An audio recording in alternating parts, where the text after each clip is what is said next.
We have solved Laplace's equation in 2 dimensions and 3 dimensions. And with that preparation, now we are ready to solve the Poisson's equation for a given point charge with boundary condition.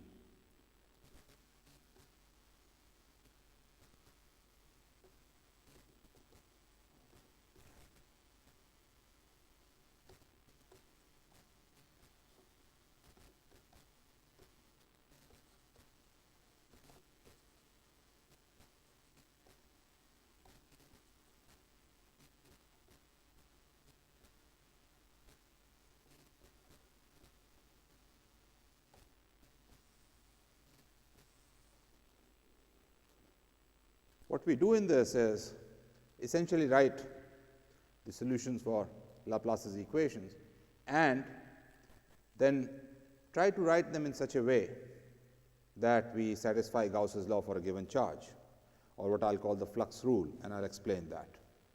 So let's start with Poisson's equation for potential V, which is V square, del square V equals minus Q over epsilon 0 delta r minus r0, that is, the point charge is at r naught.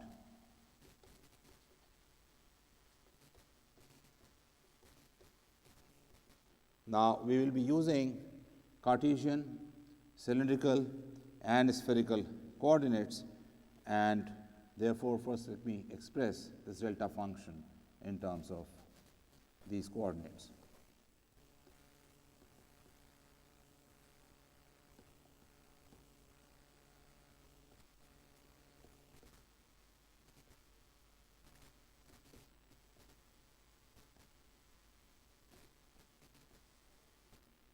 First, the Cartesian. This is easiest to do. So, in this, delta r minus r0 is delta x minus x0, delta y minus y0, delta z minus z0. Then we look at the spherical. Here, delta r minus r0 is delta of r minus r0 in terms of the radial coordinate times delta cosine theta minus cosine theta 0 times delta phi minus phi 0, and this whole thing divided by r square, or r0 square is the same thing because of the delta function.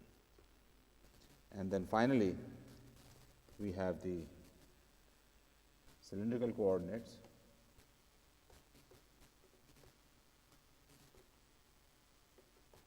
And I've been using the notation s, phi, and z. And here, the delta function, delta r minus r0 will be equal to delta s minus s0 over s or s0 doesn't matter, delta phi minus phi 0, delta z minus z0.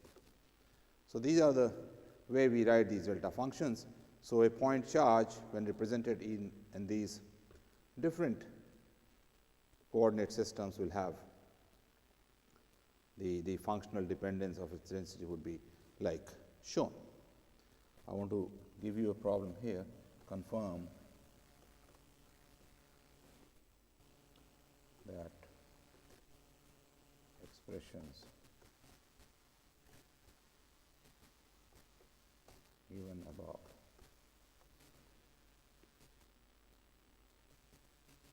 are correct by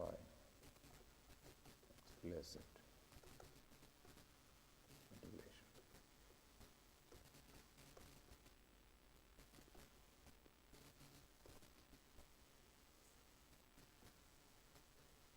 Now what we'll do is, we'll look at this Poisson's equation, which is del square V equals minus Q over epsilon 0 delta r minus r0, and now expand the solution for Laplace's equation for this in 2 different sets of coordinates. Let me explain this further in the next slide. So I have this equation del square V equals minus Q over epsilon 0 delta r minus r 0, I'll split this coordinate system into, let's say, r perpendicular and z, so that the delta function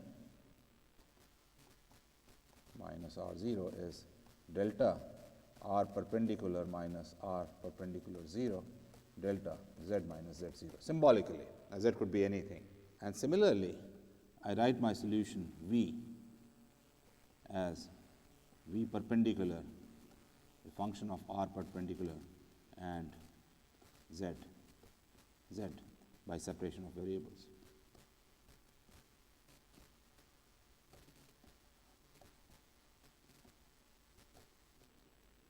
Then the equation can be written as del perpendicular square v perpendicular, outside I'll get z, plus v perpendicular d2 z over dz square equals minus q over epsilon 0 delta r perpendicular minus r naught perpendicular delta z minus z naught. So, for example,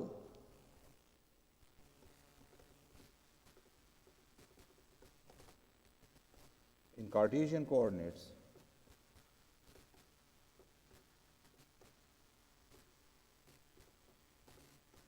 I could take r perpendicular to be x and y and z to be z. In spherical coordinates,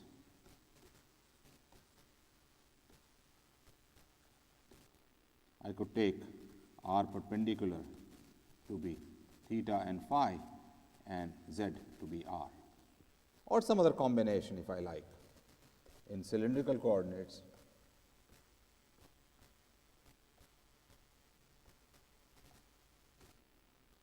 I could take r perpendicular to be s and phi and z to be z, or any other combination. So, the equation gets divided like this, as shown here.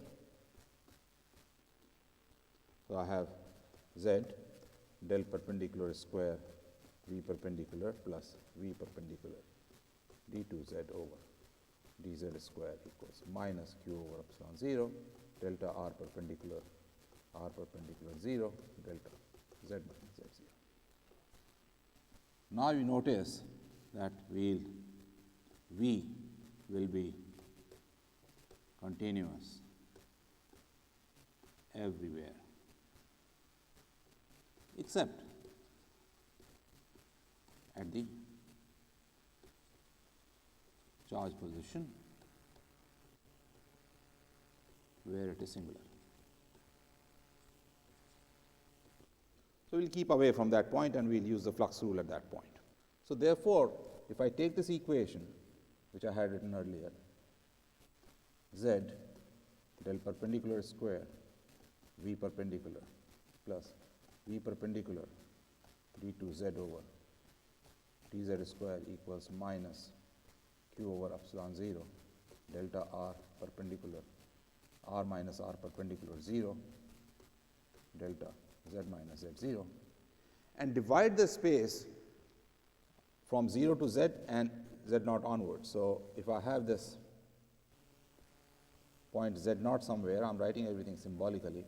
I will divide this into these two parts. Let us say z less than z 0 and z greater than z 0. Now, at this point, v is continuous, and so is z. And therefore, if I integrate this equation from z0 minus to z0 plus z del square v perpendicular dz plus v perpendicular d2 z over dz square integration dz z0 minus to z0 plus, this will be equal to minus q over epsilon 0 delta of r perpendicular minus r perpendicular 0. Now, the first term is 0 because z is continuous, and the second term gives me v perpendicular across z. So, this is a function of only r perpendicular,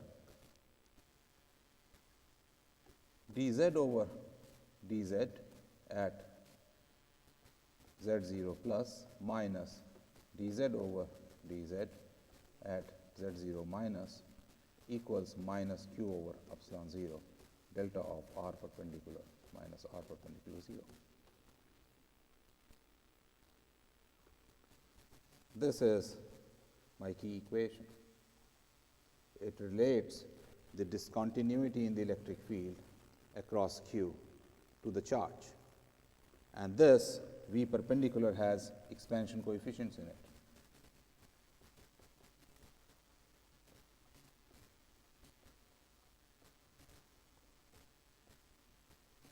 And those will be determined by connecting v to the delta function. So, let us see what all is happening. 1, v perpendicular are perpendicular coefficients are connected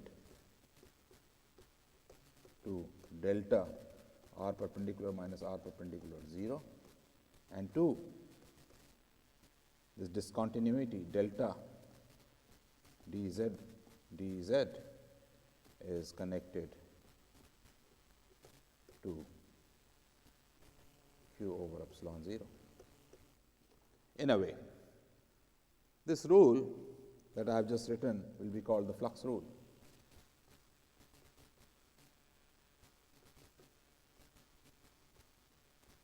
And that is very easy to understand. It is connecting the electric field on two sides of the charge with the charge. And later, when we determine these coefficients for v perpendicular, you will also see that I am finally going to integrate over r perpendicular, and that will be like the Gauss's law. That will be connecting the total flux to the charge, and therefore, I call it the flux rule. So, now best thing to learn about this is to solve the problems. So, the first problem I solve in this lecture is in Cartesian coordinates.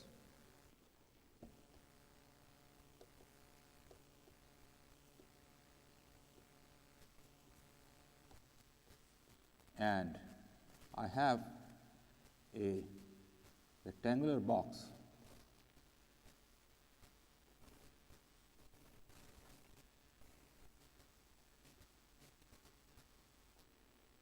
of size A, B, and C.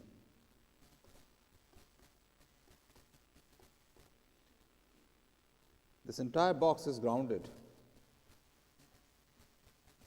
so the potential everywhere is 0, and there is a charge inside Q inside at x0, y0, and z0, and V equals 0 for all surfaces. Find the potential inside.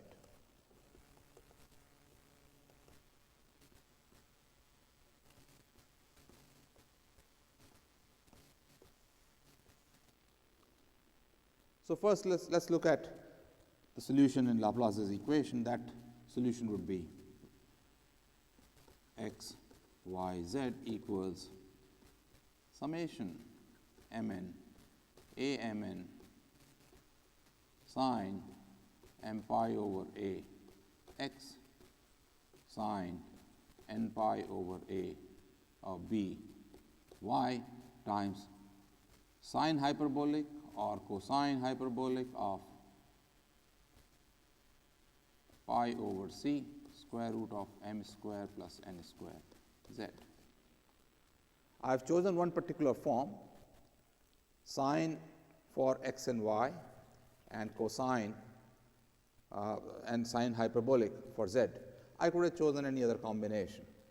Now, in this case, the solution would be amn summed over, bmn also would come in, but to satisfy all the boundary conditions, the form would be as follows. V x, y, and z will be equal to summation mn a mn sine m pi over a x sine n pi over b y sine hyperbolic pi over c square root of m square plus n square z for z less than z0. Satisfies the boundary condition that the potential is 0 at all the surfaces. And I am going to take V x y z equals summation mn b mn sine m pi over a x sine n pi over b y sine hyperbolic pi over c square root of m square plus n square c minus z for z between z0 and c. This also satisfies the boundary condition that on the upper surface the potential is 0.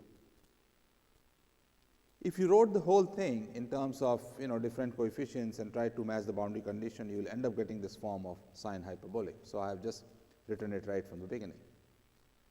Now this is the first step, that now we have written solution in two different regions that is separated by this z equals z0. The second thing now I do is apply the continuity of the potential and the flux rule. So let's do that now.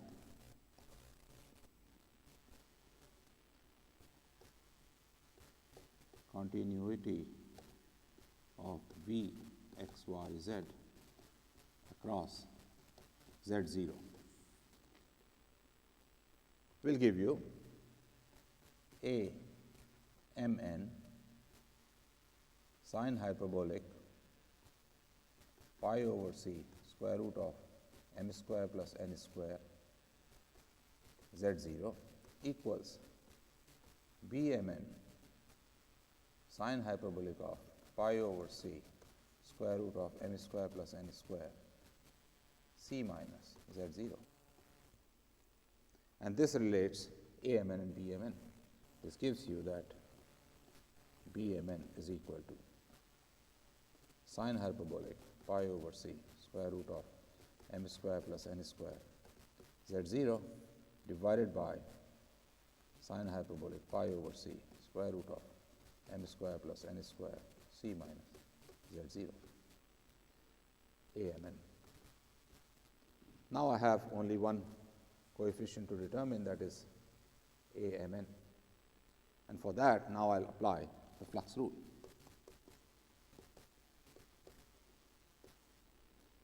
What is the flux rule?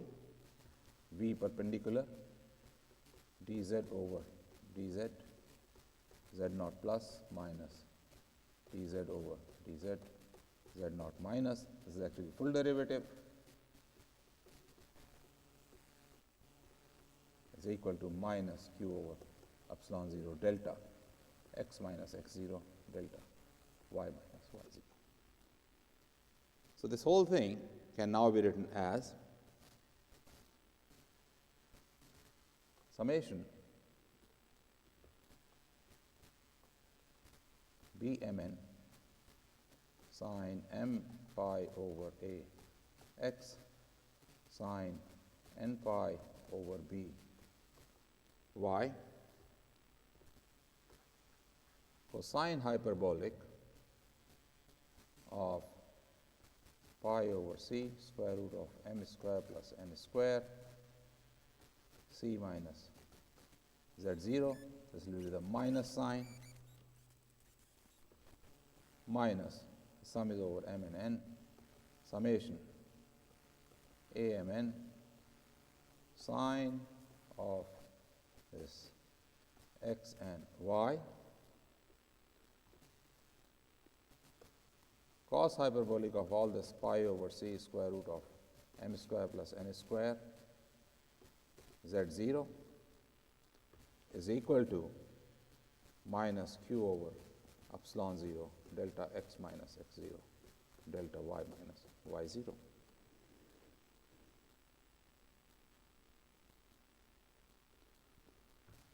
can change everything to plus sign.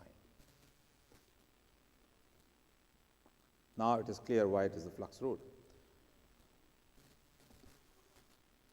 So we have summation Bmn,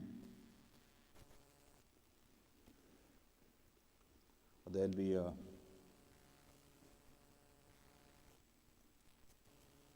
pi square root of m square plus n square over C also here, which I had missed in the previous slide, times sine all this, sine of all this, cosine of all that, plus summation Amn pi square root of m square plus n square over C, sine, sine, cos hyperbolic, and here is z naught, upstairs it was C minus z naught, is equal to q over epsilon 0, delta x minus x 0, delta y minus y 0.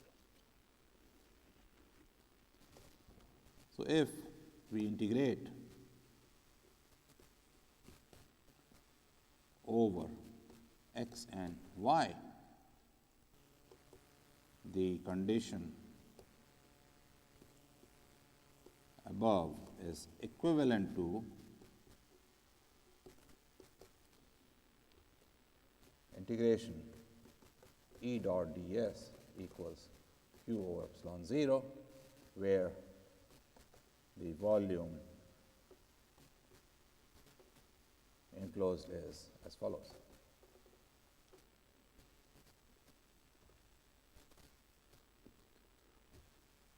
I have this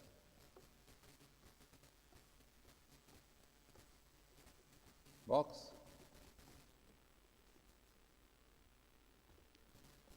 here is the charge at z equals z0. I am taking a box which is extending all the way like this.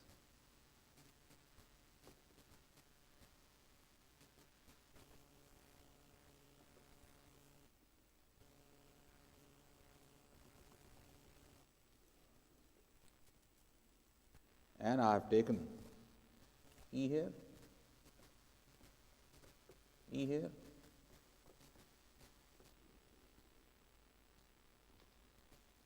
and application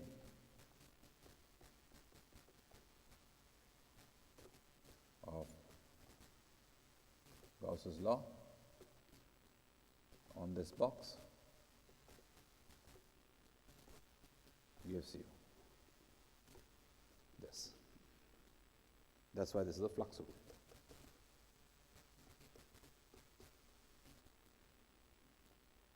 So what I'll do now is multiply this equation out here, multiplied by sine m prime pi over ax, sine n prime pi over by, integrate over dx and dy over the box. And that will give me Amn, because Bmn is known in terms of Amn. So what I get from this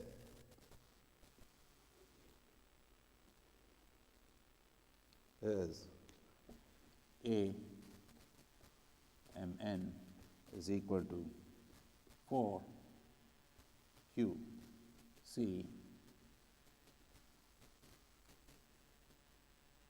sine m pi over ax0 sine n pi over b y0 sine hyperbolic of pi over c square root of m square plus n square z0 divided by epsilon 0 ab pi square root of m square plus n square sine hyperbolic of pi square root of m square plus n square. This is Amn. And Bmn is related to this, so I have now my solution. I have V, x, y, and z equals summation Amn sine m pi over ax sine m pi over by sine hyperbolic of pi over c square root of m square plus n square. Z for z less than z0, and Bmn can be calculated from Amn, and this is equal to Bmn and the rest, except that sine hyperbolic now comes with pi over c square root of m square plus n square c minus z. I like you to prove the statement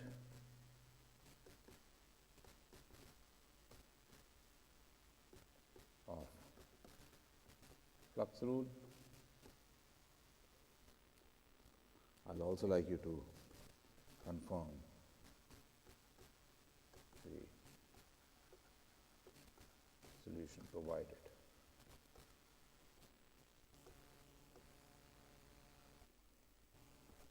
A good thing in all this is to do this whole thing numerically. So construct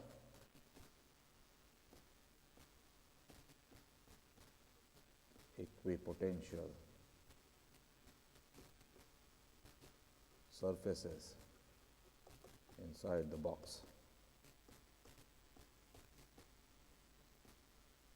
numerically, and also then plot the electric field lines. That gives you a very good feel for the whole exercise. I'll conclude this lecture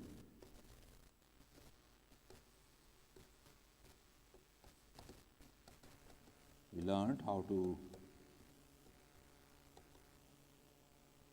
construct solution of Poisson's equation for a point charge, and applied it using Cartesian.